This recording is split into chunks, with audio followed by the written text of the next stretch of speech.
Graduation करून चहा विकत होता त्याचा देखील गॅस बंद केला आहे. तुम्ही शिक्षण दिलंय, खंडीभर शिक्षण दिलंय, शिक्षण सक्तीचं मोफत आहे ना. कुठं आहे शिक्षण मोफत सक्तीचं सांगा बरं तुम्ही. आज शिक्षण करायला गेलं तर भरसमाट फी आहे, ती फी पुढचं ॲडमिशन नोकरीसाठी गेलं तर नोकरीसाठी तिथं पैसे मागतात.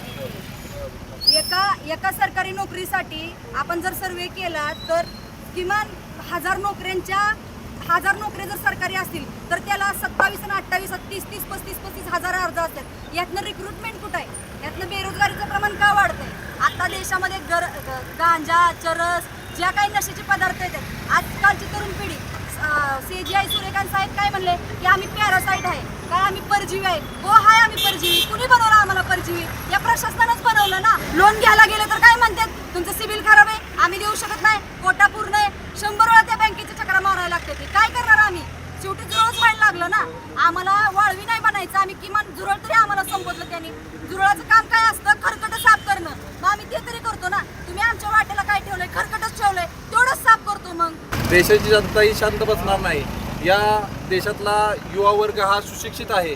सुशिक्षित असून हा एकत्रीकरणाच्या आता सोबत चाललेला आहे. आम्ही सर्व युथ पॅन्थरच्या वतीने या देशातील युवक एकत्र करून या प्रस्तावित सरकारला पाडण्याचा इशारा देतो. आज देशामध्ये युवकांचं बेरोजगारीचं प्रमाण फार मोठ्या प्रमाणात आहे आणि युवक आपापल्या पद्धतीने गोरगरीब जनताही कष्ट करून जगत आहे. आणि याला कुठंतरी नाव ठेवण्यासाठी सरन्यायाधीश, जस्टिस सरन्यायाधीश सूर्यकांत यांनी युवकांना हिणवलं आहे, जुरळ म्हणून उपमा दिली आहे.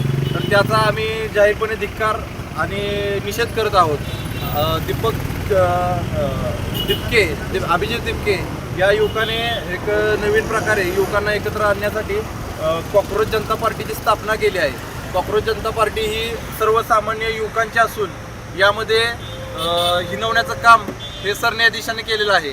तरी आम्ही त्यांचा जाहीर निषेध करतो.